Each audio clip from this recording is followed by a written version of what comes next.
Welcome back to the Goddesses of Social Work podcast and to another special episode in our Remember Me series, where we're lifting up the voices of those doing the everyday extraordinary work of aging and caregiving services in Alabama. Today, I'm joined by Meghan Germek, the Community Outreach Coordinator at Central Alabama Aging Consortium. Meghan first joined CAAC as an ombudsman representative in 2022 and transitioned into her current role in the summer of 2024. Meghan was born in Birmingham and raised in Odenville, Alabama, a little rural town in St. Clair County. Meghan and her older sister were raised by a single mother with the help of her grandparents and great-grandmother. Meghan went on to graduate with a degree in social work from Jacksonville State University in 2018 and her master's of social work from Auburn University in 2020. War Eagle. She has spent her professional career working as a nursing home social worker with adjudicated youth and with substance use prevention and mental health intervention programs. Meghan currently lives in Montgomery with her husband and their two dogs. Meghan, welcome to the podcast. Thank you so much for having me. Glad you are here. Meghan, I love starting here. Growing up in Odenville, raised by your mom in the powerful line of women, you put that in your bio for a reason because it must mean something to you. What does it mean to have such a great legacy of women behind you? When I was growing up, my mother, my Nana was my grandmother, and then, raised country. So I had a Nana and a Papa, and I had a nanny. So my mama, my Nana, and my nanny were my best friends. And so I was always cooking with them. We were hanging out. We were in the garden together. We were sitting on the couch watching TLC, snapping beans. We were doing all of that stuff together.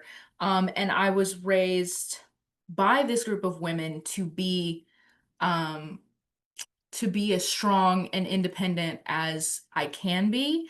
I was raised, I think, with a good head on my shoulders by these three people who had the most wonderful heads on their shoulders. And so it was just really important for me to include that in my bio so that there could be a tie between why I do the work that I do with the people I do it with, and how much I love the idea of a podcast that empowers women, and that really raises up women and allows us to promote how important it is to do that work, that helping professions who are predominantly women-based. It's such an important profession to raise up and make sure that we have the visibility that we need. I love that, Meghan. And I didn't tell you this, but I say a prayer always before I start the podcast. And I just thank the women, literally, the women who came before us, who paved the way that we can even sit in the middle of the day and do this, but then who paved the way to make this work that we do a little bit more recognizable, a little bit easier, even though it's hard work. But I always thank those women. And one of my favorite things to do on the podcast is to say their names. And so can we say your mama's name and your nanny's name and is it Nana? And My we'll Nana, even yeah. say Papa's name. So my mama, her name is Beth Ann, and she was raised by my Nana, who is Gayanne Bodiford Ellsworth. She had no middle name. And then she was raised by Ida Ernestine Armstrong. So these are all very country names, But very powerful. Southern, but they're a strong group of women. And my papa's name was Jesse David. So Straight um, from the Bible. absolutely. I love that. Straight from the Bible. Now, do you have Anne? It's part of your Megan, or is it? I was raised after or I was named after another woman. So one of my mom's friends' mother's name was Margaret, but she went by Meg. And so I was named in her honor, because she passed away of cancer before I was born. And then paternal, no, I'm sorry, my mom's paternal grandmother's name was Ellen. So that's my middle name, is I was raised I was named after a different woman in our life, or two different women in our lives. Isn't that powerful? Even your name is part of your legacy. Even your name is, but that also is something Southern women do. We get named. I'm named after Renita. I'm named after my mama's best friend as well. Mhm. So to be able to carry their legacy is such an honor. I love that for you. Megan, so I got your bio and I knew that we were doing this series for the Remember Me on November 1st at Central Alabama Consortium, the Central Alabama Aging Consortium. And you are part of this powerful series that we've been doing. But when I saw that you were a social worker, I was like, ah. So we are blending what I usually do with the Gods of Social Work by sharing the journeys of social work with also inviting and remembering our elders by doing the Remember Me documentary screening and community event. So part of my favorite thing to do on the Goddesses of Social Work podcast is to hear the journey of social workers, how they found out about social work, how you got into the field, what was your educational experience like. We both graduated from Auburn University, again, War Eagle. What was maybe that experience like? And what has been you've been a social worker now for 7 years. What has that journey been like for you? So when I was starting thinking about what my career was going to look like, because college wasn't a guarantee for me by any means. I was raised um, in incredible poverty. I was raised, when my first career day as a kindergartner, I went as a Walmart worker. I wore my mom's Walmart vest because my mama worked at Walmart and my nana worked at Walmart and my aunt was a manager of a McDonald's. So when I was 5 or 6 years old, I thought the biggest aspiration we could be is a manager at a McDonald's. And again, I was raised in a town of, 3 to 4 thousand people. So we didn't have not a lot of people went to college. You worked in blue collar roles. My cousin was a dispatcher and her husband was a police officer. All of those smaller town roles. You could work at the Piggly Wiggly, you could work at the gas station. Being a college graduate was just not in my scope when I was younger because of where I grew up, because of my income level, the social class that I grew up in. And nobody in my family had a degree. My nanny was a nurse, but she was a nurse in the 40s. She started nursing in the 40s. So you didn't really have to have a degree to be a nurse in the 40s. Um, and so for a long time, a professional career just wasn't in my cards to me. And so when I got older, I was, a smarter person and I knew that I was going to be able to get some scholarships and stuff. And so I thought, well, maybe I'll be a teacher. I like English, I like writing, maybe I'll be a teacher. And I started school at Jacksonville State University because I chose Jacksonville because they gave me a scholarship. I got full tuition for having the ACT score that I got. So it was the most affordable option for me. And it was about an hour away from home. So it was far enough away to be out on my own. But it was close enough where I could still go home and work on the weekends because I worked um, from the time I was 16, you know. And so um, when I went to Jacksonville, I started undeclared because I didn't know exactly, but I knew that I didn't want to squander the opportunity that I got.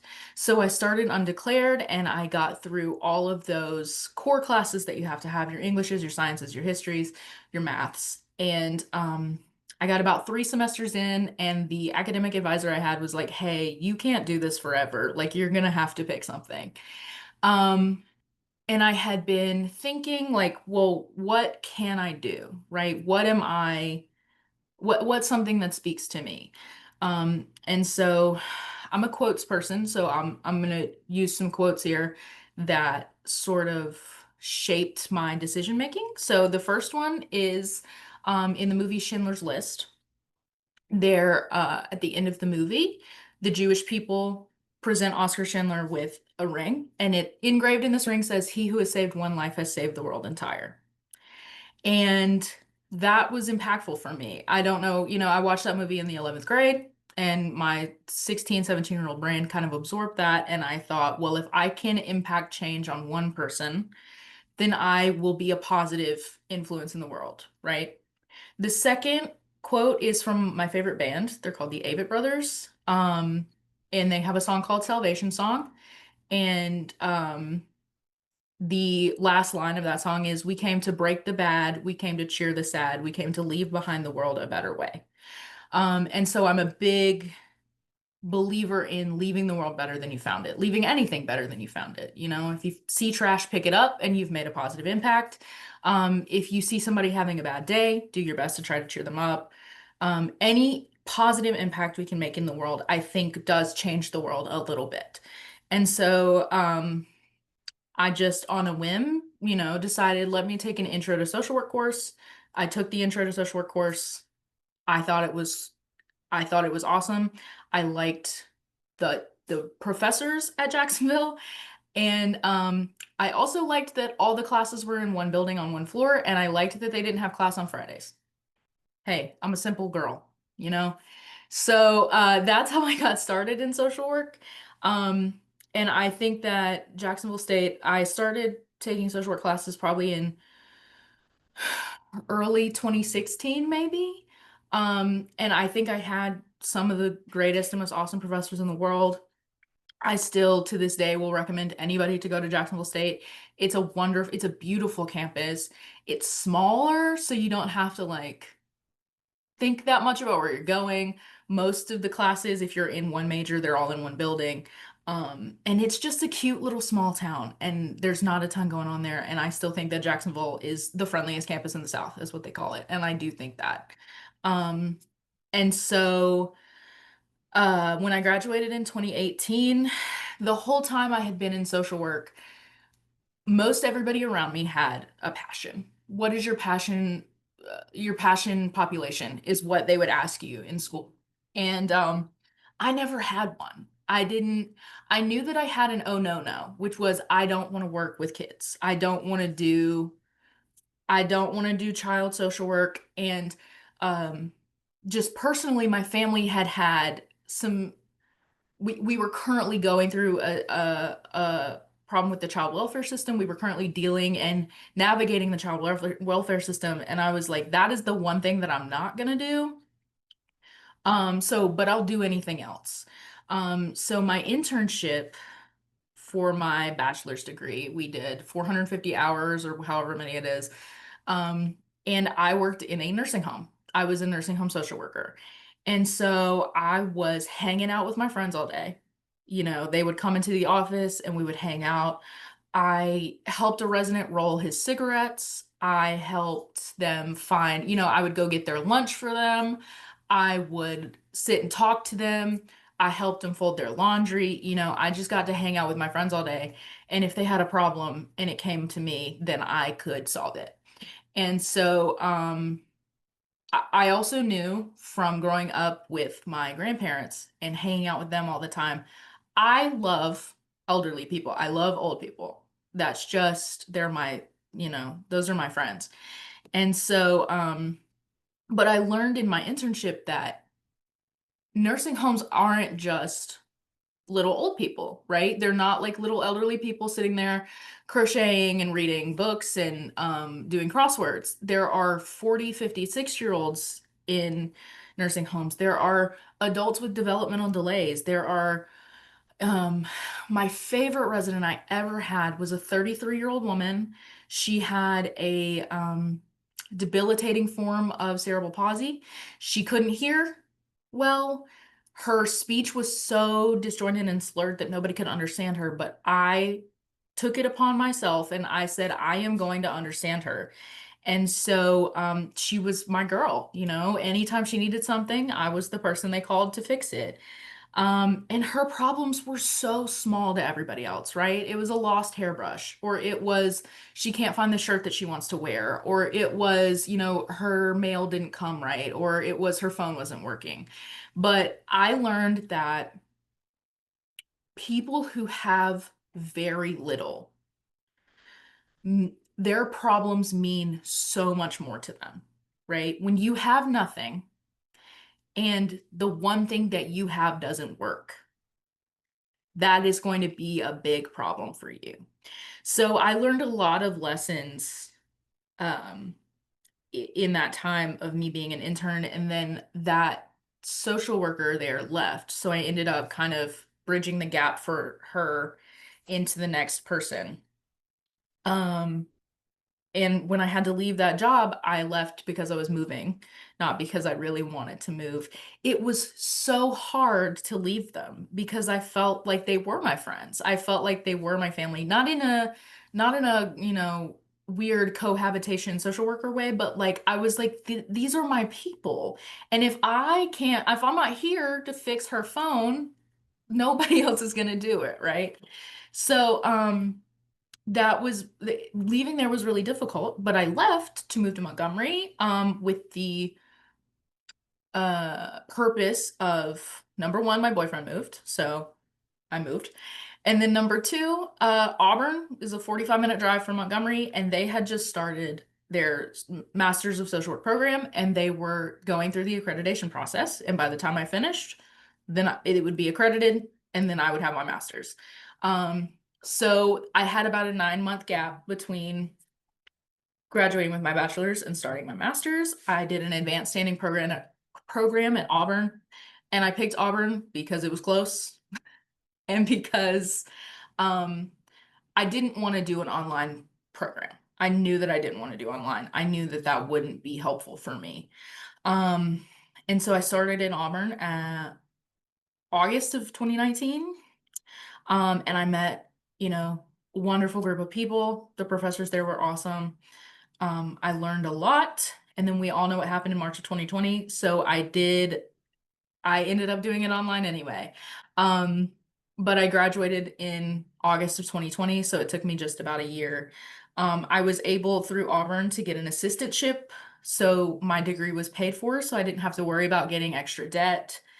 And I was able to work through that assistantship. This is where my work with adjudicated youth comes in. I worked for the adolescent-based sex offense prevention program that Auburn University runs at Mount Meg's DYS campus. And so I was working with children, but it didn't really feel like I was working with children because they were like tiny criminals, right? But I learned that um, not everybody who is in the prison system necessarily understands why they're there, right? These were a lot of boys who had been offended against. It was a lot of boys who it was very familial. Um, their uncle did whatever to them, and so they did whatever to the person below them. A lot of them had intellectual delays or intellectual disabilities, and they did not understand that what they had done was wrong. It was boys who were 16 and their girlfriends were 14, and they didn't understand that that was technically illegal. Um, and so I learned that the title of sex offender, that is a heavy term, and a lot of people do deserve it, but some people don't.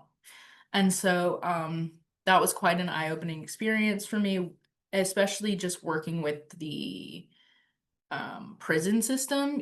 What you have to go through just to get in one of those places. You have to have a clear bag, and you can't take your phone, and you can't have a watch on, and you can't, have pants with pockets on and all kinds of stuff.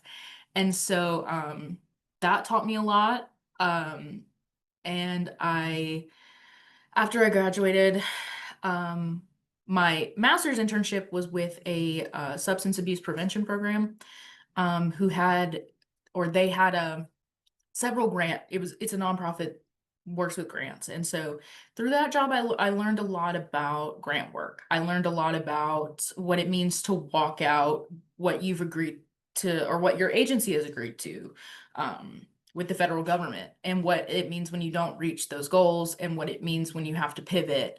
And I also learned through one of those programs, I worked with mental health first aid. So I was a mental health first aid trainer.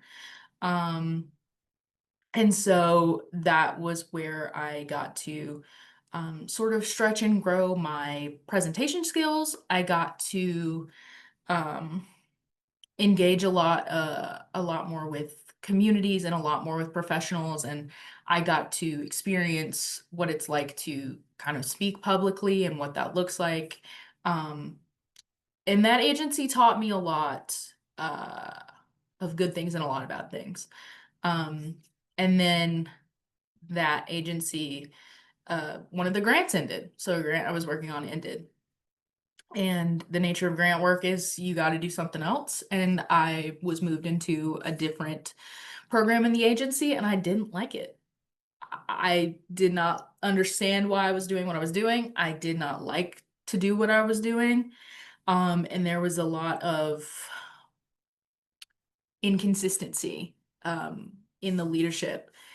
And so I left. I didn't have a backup plan, but sometimes in this life, when something no longer serves us, we have to make that call. And so um, I left. I didn't have a job lined up, but I was going on interviews and I was interviewing for other social work positions for hospices and nursing homes. And ironically, all of the interviews I was getting were working with aging populations. And then I submitted an application online for ombudsman.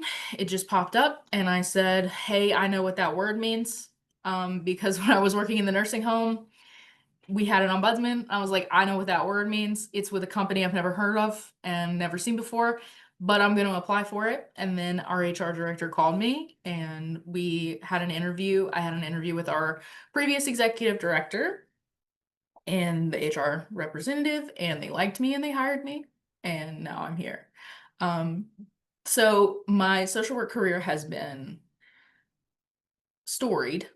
Um, but I have learned from everywhere I've been. And I've picked up some stuff from everywhere I've been. And I think that it's allowed me to grow um into what I'm able to do today. Megan, you did such a fantastic job.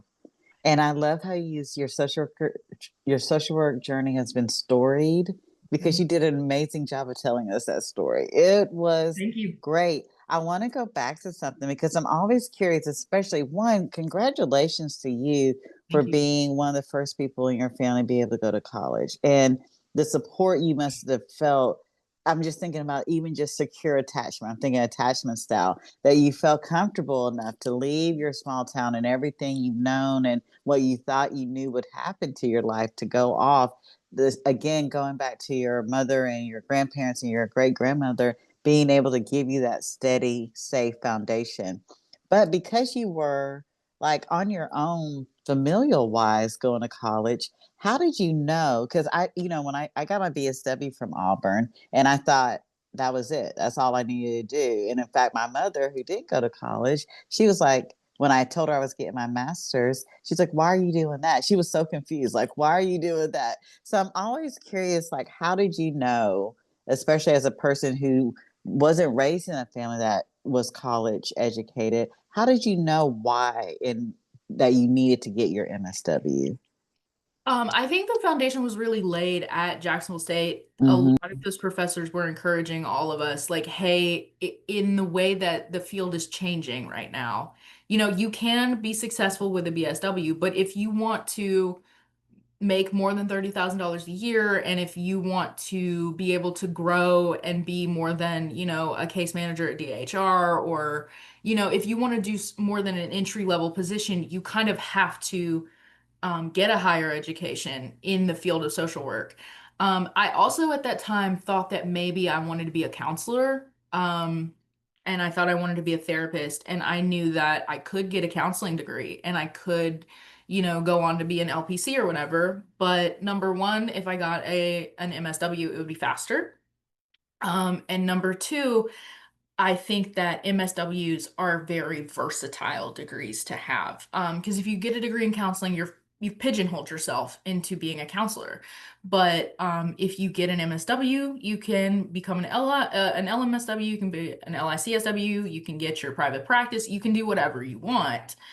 So I can still, if I get a wild hair in 5 years, decide that I want to be, you know, a therapist. I can still work towards that goal of being a therapist, and I haven't pigeonholed myself into just being a counselor forever. And now, I can't see myself with the job that I'm doing and with the things that I've done. I can't see myself if I had spent 2 years getting a degree and then getting all those hours of practicum and then finding a place and doing all of that and then sitting in the same office 5 days a week and doing the same thing. I just can't see myself doing that. And so, yeah, the foundation was really laid at Jacksonville to think about getting a master's. And then I'll also say I have a really wonderful pair of aunts who both had higher education, and they both were very encouraging to me. And they were like, we will support you with whatever you want to do, but this really sounds like the thing that you need to do. And so I was very encouraged by my aunt Rebecca and my late aunt, her name's Carol Brown. Um, they both were like, we will stick beside you and we will help you and guide you through whatever you need. And so I was really encouraged by those people. And again, the incredible team of professors at Jacksonville State University were really forward thinking with us about getting our degrees. I love that. And I hope you share this with those professors if you're still connected to them. I love talking to people about their university experiences. And there's been a couple other interviewees who came and who went to Jacksonville State, but you're the first one who really let us know how beautiful the campus is, Mhm. how amazing the professors are, what an amazing experience, and how much you felt like you learned a lot. And I'm Mhm. going to say this because I actually taught a graduate program for several years, and I got my BSW from Auburn University. And when I went to the University of Alabama to get my MSW, I hadn't even graduated yet, but I was so prepared for that degree. When you went to Auburn, because I know how well that program is, I know how top tier that program is. Did you feel, and I already know the answer to this, but did you feel like you were prepared for that graduate program at Auburn University from what you got from Jacksonville State? I really, really did. I Mm-hmm. felt really prepared. And my experience at Auburn was unique in that I started most of their advanced standing programs started in May and then went through May, but I submitted my application 2 days late. And so instead of joining that cohort that started in May, they allowed me to start in August with the regular path graduate students. So I was in classes with people who were, at that point, they had just gone through their first year of graduate school at Auburn. And so they had just learned about all of the social work foundation. And they would come to me and ask me questions about some foundational things that they had just learned because it was still fresh for them, but I already had the foundation. And I just think that most of the professors that I had at Jacksonville, I don't think are there anymore. I think they've either retired. I think one of them actually passed, but um, I think that they had such a wealth of knowledge to share, and not only did they have that wealth of knowledge, but because it was such a small campus and such a small group of people, it lended to them being able to sort of pour into us a little bit more. And we as a cohort kind of got really close at Jacksonville State as well, because it really does bond you. And so we were kind of able to pour into each other as students and really solidify what our professors had given us. I love that. And I love your journey.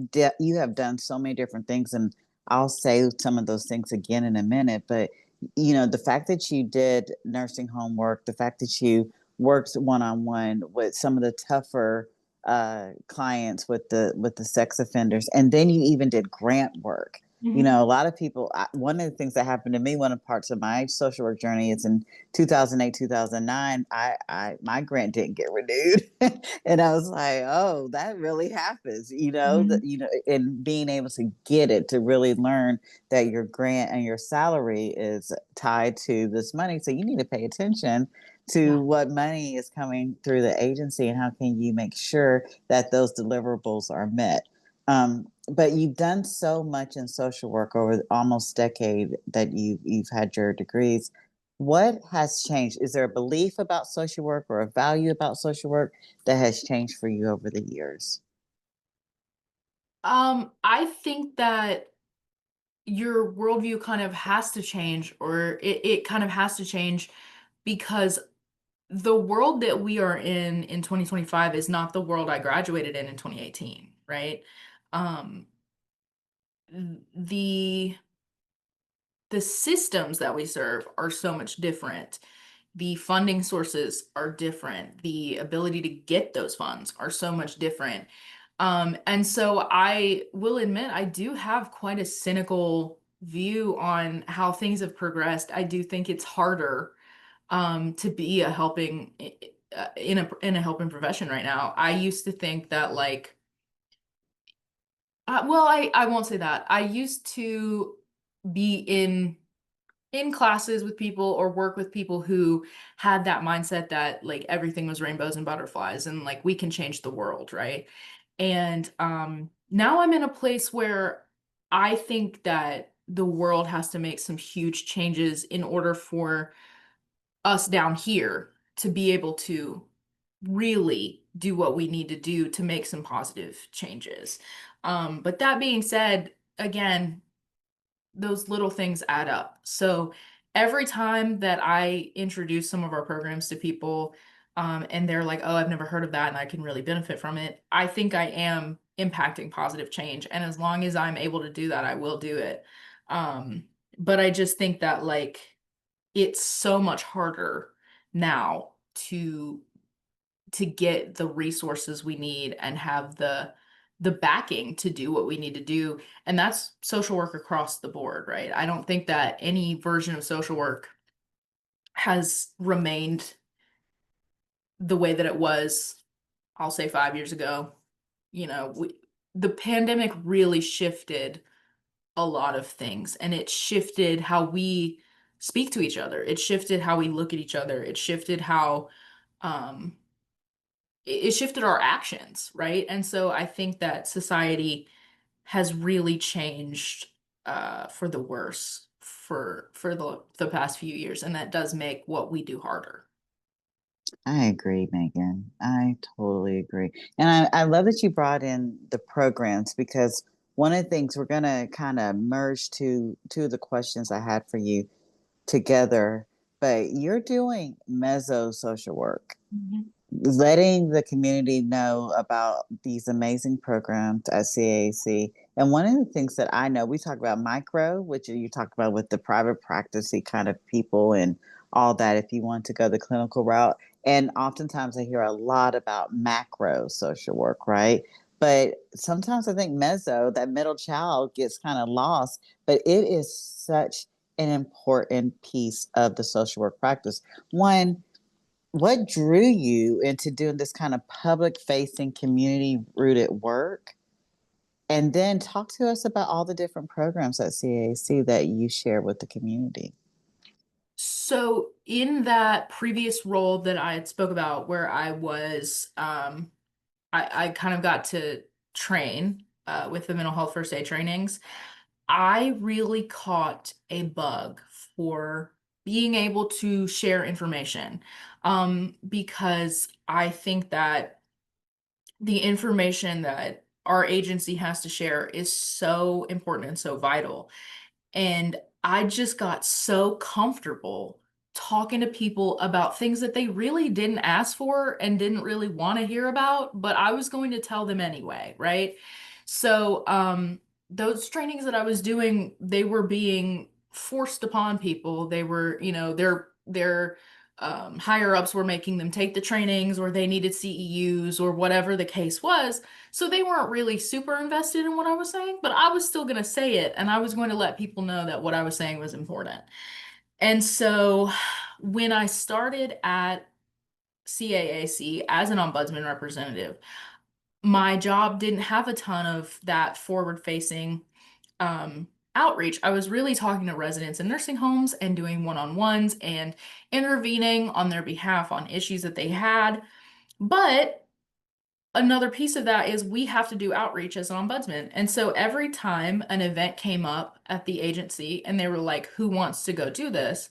I was like me. Because once again, I have something to say and somebody's going to listen to me. And so, I just love getting to talk to people. Again, when I worked in that nursing home and it was like hanging out with my friends all day, whenever I go out to an event and I get to chop it up with anybody, I'm hanging out with my friends, right? And so I just really love that connection. I love sharing the information. I think our agency is so cool. I really think that the programs that we have are so cool. And I lost my nanny to Alzheimer's. I lost my nana to dementia. My papa suffered a triple quadruple bypass and then he had a stroke and was not able to recover. And so he really suffered for 2 or 3 years in really terrible health. And if I had known about the services that I know about now, I could have helped them. And I could have kept my Nana at home instead of having her go to a nursing home. And I could have helped my papa get in-home services instead of watching, him and my Nana take care of themselves. And I could have helped my aunt with our caregiver respite program when she was really overwhelmed and really burdened by that active caregiving. And so I think our programs are the coolest programs in the world. And if I don't tell people about them, how are they going to know? And so, as an ombudsman, I was doing all of the outreach that I could, and I was telling everybody that I could about our programs.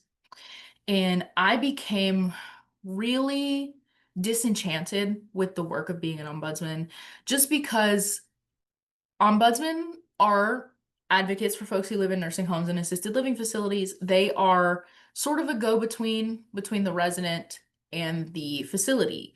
So in order for them to resolve complaints, about 9 other people have to get in line and do what they're supposed to do, right? So CNAs, housekeeping, dietary, the administrators, and there is just so much red tape and so much pushback. And it was really a microcosm of the failure of the healthcare system. So every day I felt like I was slamming my head in a car door trying to get things done.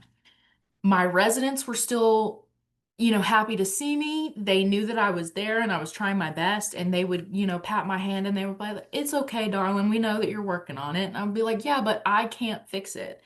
And that was really frustrating to me. I'm a Virgo, I'm a fixer. I like to get things handled. One of my coworkers, you've had her on the podcast, Monica, she just called me bossy like 40 minutes ago. And she's like, "So you've always been bossy?" And I'm like, "Yes, I have." But I get results in what I am bossy about, right? So I became really disenchanted with that job, but I love this agency. And so I didn't want to leave, but I went to our executive director and I went to our HR director separately, and I was like, "Hey, I'm not quitting. This is not a quitting conversation, but what I am saying is if something doesn't change quick, fast, and in a hurry, I have to find something else to do because this sucks." I think as social workers, we're afraid to say that something sucks, but sometimes it sucks, and that's okay. But I went to them and I was like, I don't want to leave. I love this agency. I love the work that we do, but I can't do this anymore. Like, this is untenable for me. And so, Yolanda and Amy both saw some value in me and they chose to make this community outreach coordinator position for me. It wasn't, well, they didn't make it for me. I still had an interview. Mm. But they made it for me. And so I have been so lucky and I'm so grateful that they saw the value in what I had to offer for the agency and they decided to keep me on. Because again, we have the coolest programs in the world and I want everybody to know about them. So I want to tell you about our ADRC program. That is our Aging and Disability Resource Center. They're our intake line.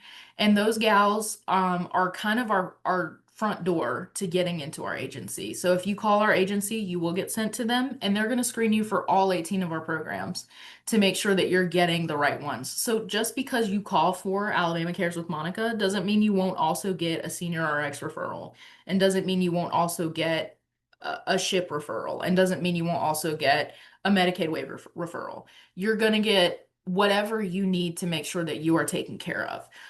Because you can utilize almost every program in our agency at the same time. Um, and so those girls are really good about calling people back. They're really good about answering their phones. They're really good about making sure that people have the information they need to do what they need to do. And along with that, if you call our agency about something like bill pay or something like food pantries or something like that, we don't have that here. We just don't have the capacity. But they will get you connected to an agency that does bill pay or to one of the food pantries we work with. And so it's a program we call One Door Alabama. So they are the one door that you can walk through to get wherever you need to go. We have programs, we have a homemaker program and a home modification program. We have a homemaker program, they come in 2 hours a week, and it's like light housekeeping, helping you with groceries. Maybe they take you to the store and get you what you need. But it's for people to remain in the home and remain independent, but maybe they just need a little bit of help to get by. It's to make sure that they remain in their homes, they don't fall because they bent over too far to clean the toilet or something like that. Um, and I think that's such a cool program. We also have a home modification program.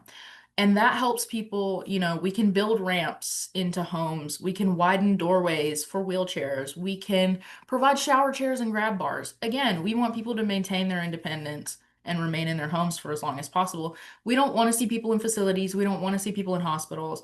Our mission is to keep people where they are so that they're happy and healthy and safe for as long as they can be. And so I just think that our programs are so cool. We also have legal services here. Um, our legal services, anybody 16 older in our Tri-County area will qualify for. And we do free wills, powers of attorney, and advance directives. And they're absolutely free. We have lawyers in the area they'll be like, well, we're running a deal. We're going to charge $1,500 for a couple. A lot of people in our area, especially we're the river region, we know that we're predominantly African American. We're predominantly people who have very few resources and very few assets. And we're also predominantly most people in Alabama have a third grade reading level, right? So if they're working with a lawyer that's maybe not trustworthy, there might be something in there that they don't know about. But our lawyer is so passionate about elder law. She is one of the most wonderful people I've ever met, and she loves connecting people with those legal services, and she does it at such a low salary because she's working through a nonprofit, but it's her heart work, right? So this is something that she's passionate about. And she could leave us and be a divorce attorney and make $1 billion, but she doesn't want to do that. She wants to stay here and she wants to help our seniors get what they need. And so um I'm so I love the agency that I work for. I love the people that I work with. I think I work with some of the coolest and most passionate people in the world. And I think we have the coolest resources, and I hate that not everybody knows about them.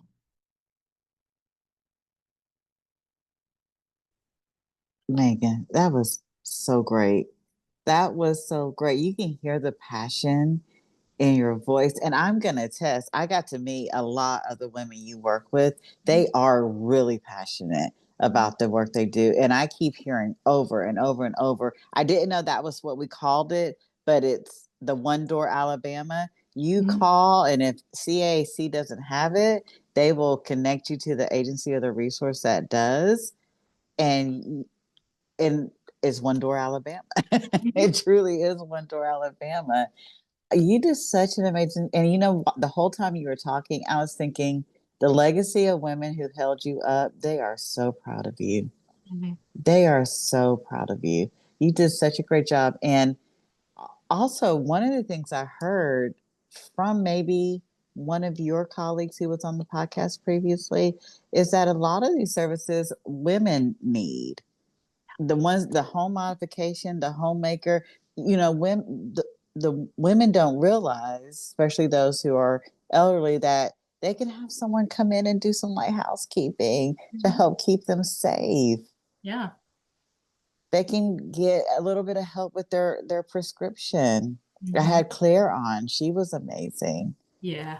Yeah, I love Claire. She She's was a really cutie. amazing. Yeah. She's such a cutie. But how so the AR, the gals who answer the phones, what is that one? ADRC. ADRC. And so Hmm. that's all a person has to do is just call that, and we'll make sure the number and the link is in Hmm. your podcast description. But we'll make sure that number is, do you want to go ahead and say the number? Yeah, sure. It's 334-240-4680 is our main line. And then Mm-hmm. our direct ADRC line is 334-240-4670. And they can just call that line and say, hey, I have the, and it could be a caregiver and or it could be a person who is aging. Because one of the other things I've learned about Central Alabama Aging Consortium, it's not just for the elderly, it's for the whole lifespan of folks. If you're aging, there's potentially a service that could potentially help you. Yeah, so I mean, a lot of our folks, especially on our med waiver program, those are younger people, younger than 60, younger than 55, who are, they have lifelong disabilities or they're struggling to take care of themselves, struggling with those activities of daily living. And so we have a lot of younger people on our programs. Our senior centers, you got to be 60 to go to those. Clears program, we can do a referral and you can be 18 and get those senior RX services. For Monica's program, you can be a caregiver taking care of somebody 55 and older. So um, you don't have to be the you don't have to be aged Yeah, the to aging. Yeah. benefit from that. And then Monica's program also, she has a grandparents program. So she has a program where folks 55 and older who are raising a child that's not theirs, she gets soccer cleats or goes to summer camp or technology for school or uniforms or whatever. And so children can benefit from our programs too, right? So yeah, when you think about area agency on aging, you think, oh, you have to be hugely old to benefit from it, but that's not true. And a lot of people who are 55 don't consider themselves to be seniors in the least, right? So when I say, I'll talk to somebody and I'll say, well, this program starts at 55, and they're like, I'm 55. I'm not old, I'm 55. And I'm like, well, I didn't say you were. I just said that you qualify. So yeah, our programs, they can help a lot of folks. And I hope we're doing that today. And in fact, you coming on the podcast is probably part of how you get the word out, right? And so, what does outreach actually look like in your day to day work? I know you've been involved in things like Mayfest, the health fairs, radio appearances. The guys in social pocket is so lucky to have you to be able to talk about the programs and just to hear your excitement and passion about them. But on a day to day basis, how do you connect people to the support they may not know exists? My job is I fill in a lot of gaps here. So from like this morning, so we have a production printer upstairs, and so my job is to present. Oh my goodness, my job is to print all of the promotional materials we use to provide to the community, and a lot of times I'm designing those things as well. So I design flyers, I design rack cards, I design brochures, I design pamphlets. Um, I do a lot of graphics work. Did I learn that in social work school? No, I did not, but it is part of what I do. Did I learn how to operate a Xerox machine in social work school? No, I did not, but it's part of what I do. So I do a lot with production of our materials. I I'm sort of a resource to all of our programs for kind of just bouncing ideas off of what do you want to do with this event? How should we do this? How should we do that? Um, can you help me with thinking of things to order? Can you change this logo? Can you do, I do a lot of that stuff. I also, yeah, just yesterday I was at a resource fair, so I do table setups. I go out and I've talked to a lot of church groups.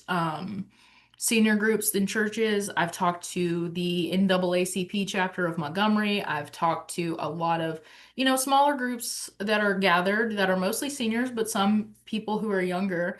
And I just talk about our services. So, something that I say a lot is I'll talk to anybody who stands still long enough. And that is kind of the truth. And again, whether you want to hear about my services or not, I'm gonna tell you. And so I do a lot of, I'm in and out, I'm running around. I help with information drop-offs places. So if somebody just wants our information to have in their office, I'll take it to them. And as far as our events go, I'm kind of I'm on most of those committees to figure out how we're going to plan the events, what we're going to do at the events, who's going to be there. Um, and so my favorite things to do throughout the year, bar none, are Mayfest. I love Mayfest. I love the Christmas dance, and I love one of our senior centers hosts a prom. And those are my favorite things to do. I do set up tables and I do have my information there, but mostly I'm dancing is what I'm doing at those events. You can find me and my number one homegirl, Camille Jackson, our in-home services director, on the dance floor. And we're cutting a rug with our friends. So um it looks like, anything that I need to be here is what my job is that day. Um, whether it's fixing the printer, which is what I'm doing today, doing a service call, or making flyers for a program, or being a resource for how we should do an event, where we should hold an event. Can you, find a venue? Can you do this? Can you do that? I'm a very pulled in different directions. I have that kind of position. I also work very closely with our Dementia Friendly Alabama coordinator and her program because she does a lot of trainings and I have a training background and we work really well together. She's one of my favorite people in the entire world. And so it's really easy for us to hit the road and go to Alabama, or to Anniston, Alabama, or tomorrow we're going to Samford University to train a bunch of students on dementia and things like that. So I'm statewide with her because her grant is a statewide grant, and so I am my day to day is being anywhere anybody needs me to be at any given point. And so if I have a list of 5 tasks to complete for the day, I might get 2 of them done because I am busy doing other stuff for other people.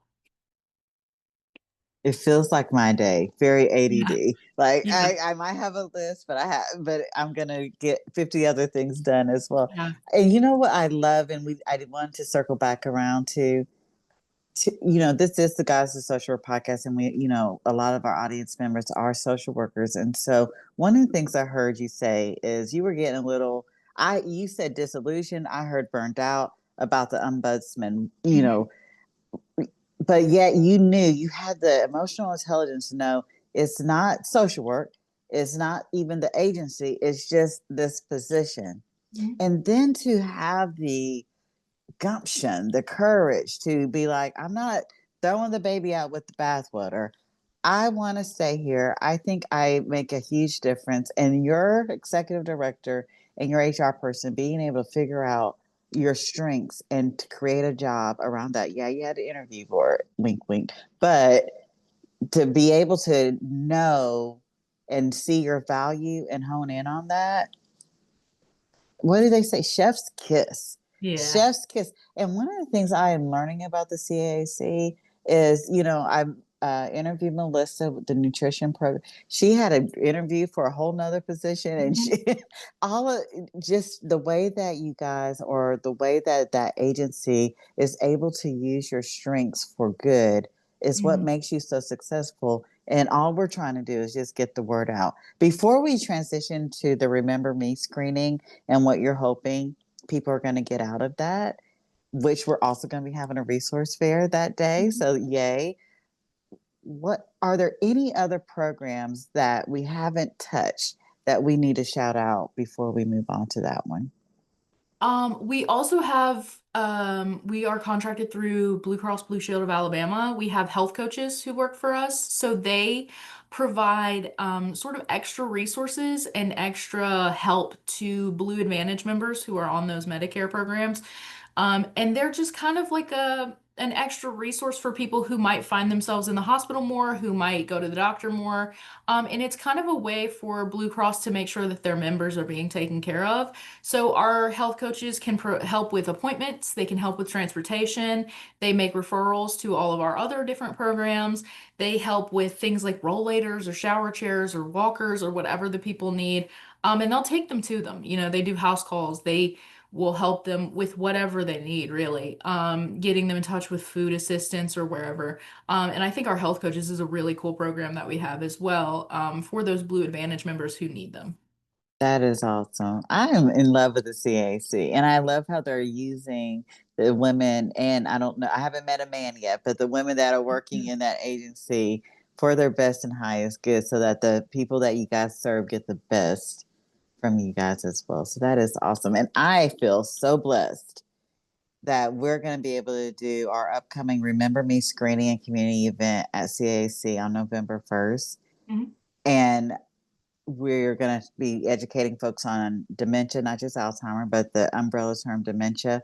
We're going all most of the coordinators are going to be there talking about and sharing more information about their programs. You're going to be there.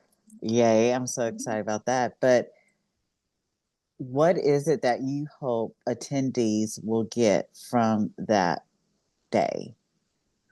I hope that people understand that they are not alone in their fight. I have gone through caregiving for folks struggling with Alzheimer's, dementia.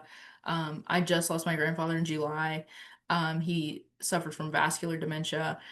So I've really walked through the caregiving process. From the time that I was 10 is when my nanny was diagnosed with Alzheimer's. So I've really seen the impact of what it looks like for family members. And especially those main caregivers, if you are a primary caregiver for somebody dealing with dementia, Alzheimer's, any sort of cognitive decline, um, our loved ones are never a burden, but caregiving is a burden. And I think that it's okay to say that, but I want people to understand that if they are feeling and burdened by caregiving, they are not alone. There are resources out there for them. There are people here, and in our community who can help. And we are here anytime that they need us.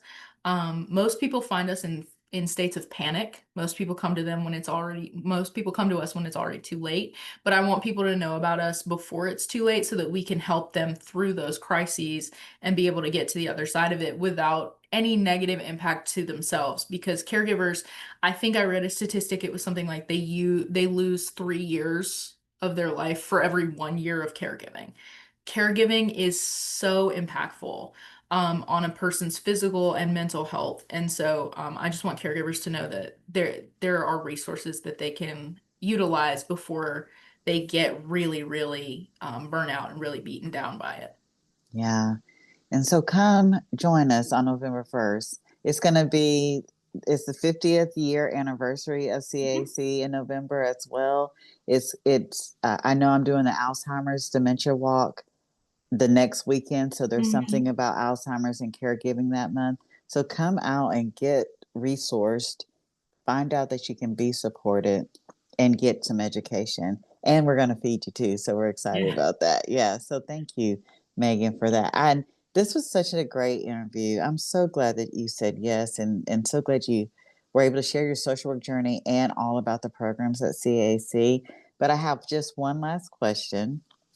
And you have carried so many identities: social worker, daughter, sister, wife, outreach, fur baby mama, Mhm. coordinator, community builder. If you could whisper one thing to your younger self, standing at the edge of St. Clair County, about to enter this profession, what would you say to her?